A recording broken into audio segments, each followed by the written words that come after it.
Another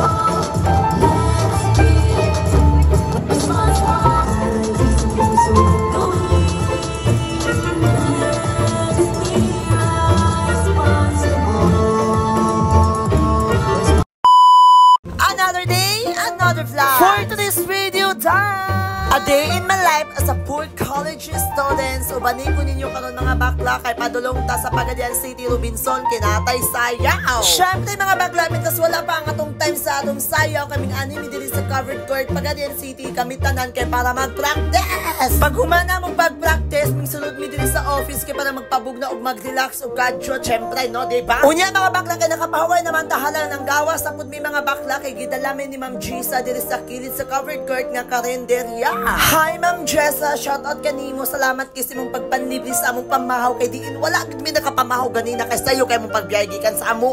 Kay 10 pa man mag-start ang program mga bakla mo to gipaanimi nilang sir diri sayo sa covered court para maka-practice sa mig ginagmay. Pero mga bakla wala dama sa among pag-practice mga bakla dito sa covered court. Grabe mga bakla, lami kay mga bakla, hapsay kayo dungan kayo ang tanan. Ug sa dihang mga bakla pag-abot na mo sa Robinson sa final na namong pagsayo mga bakla, hala nagkatibulaan mi mga bakla kay nangawala mi sa among action. Unya na niyo lang tawa mga bakla mong sayo diin makita ninyo nga nakatibula agyud mi. Diri nga part mga bakla isuban ni ninyo padulong nami sa Robinson kay hapit naman gud alas 10 niya ang giingon nila kay alas 10 mag-open ang Robinson. Sakto pud mga bakla pag-abot na mo diri hapit na pud alas 10 mo to wala nagdugay mga bakla gi-open na gid ni guard ang entrance. Kay na-open naman ang entrance mga bakla wala na mi gadugay-dugay nanulod na dayon mi kay para makaparasta mi og makita na mo ang among sayawan. Mao-open na gali pagsulod na mo mga bakla pero nakita gid na ko mga bakla nga prepare na jud kayang ETI diri mga bakla sa ilang program mga bakla.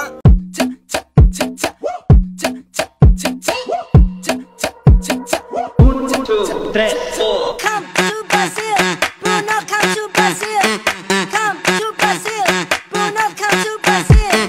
O, di ba mga bakla, nakita na gud ninyo kung unsa gud lang gipang display diri mga bakla. Kani nga event mga bakla this is the event of National Rice Awareness Month. Syempre kinabot naman ta diri og nakasulod humana pagitag attendance. Gikuha na day na mo among t-shirt mga bakla og nangadto na day mi sa CR kay para makailis na day mi para suoton sa among pagpanayaw. O gadali-dali day miglingkod mga bakla kay hapit na magsugod ang program.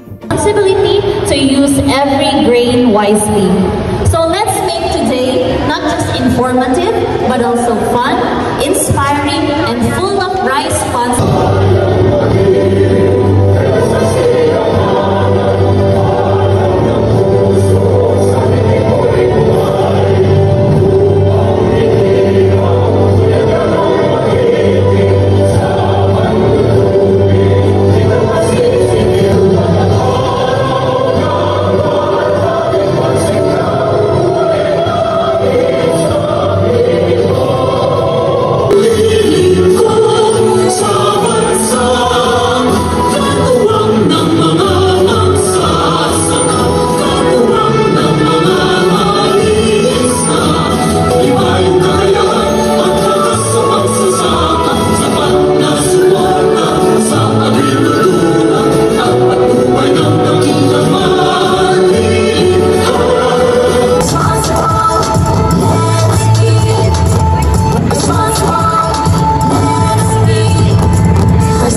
laing taon mga bakla, ambot pa lang kulang, magud may practice mga bakla. Actually, kas alami gamit. Pero mga bakla, ang importante na humandag yun og naka-represent in town mi diri sa ETA Zamboanga Peninsula. By the way, day mga bakla, no kaninga event diri day siya gihil sa Robinson Pagadian. Kami mga nanayo mga bakla nga akong grupo is member mi sa 4H Club Pagadian mga bakla. Kami ang mga president per barangay. By the way, diri nga part padulong na mi manguli mga bakla kay humana naman mi dito halaga bitbit na may paklash wala na mi nangaon dito sa lagi panghatag mga bakla. Oy amo na lang pong gibring ha. Kay syempre kauban man nato tong BFF hala na nga mi Jollibee sa drive-thru dito mi naniod to mga bakla. Unya mga bakla kay ako na naman ko'y pack lunch gikan sang gihatag sa ETA sa mga Peninsula mga bakla. Siya na lang mga bakla nga akong gipalitan aron dili mi mga on sa sulod sa Jollibee mga bakla dili na mi magpainit para mga on lang dito sa gawas. Pag sulod na mo dili mga bakla kadali-dali ni kong order mga bakla kay hudto na gid kay mga bakla gigutom na kay mi sa katanan. May gani ra pud mga bakla dili kay taas ang pila mga bakla sa akong pag-order mga bakla mo to nakakaon dahil mig kadali-dali. Pag humana mo pangaon mga bakla kadali-dali na dahil mig balik dito sa boarding house at bang sa main Iliana kay magbayad pa kong tuition sa Iliana. Wala pa magyudon ta sa kong plano mga bakla nga magbayad ako sa kong tuition pero opportunity na magud nga naanak ko diri mga bakla mo to ako na lang kung gibayaran akong intrams ug akong tuition. Kay padulungay na magud mo ang intrams ug amo ang exam mga bakla mo to gabayad na dayon ko syempre di ba? Og mga bakla diri na siguro tama na akong pag-video mga bakla no diri na po tama na akong pag-vlog. Salamat kay sa inyong paglantaw o pag-suporta. And don't forget to react this video and follow or subscribe my YouTube channel mga bakla ang pangalan is Baby Queen. Bye-bye!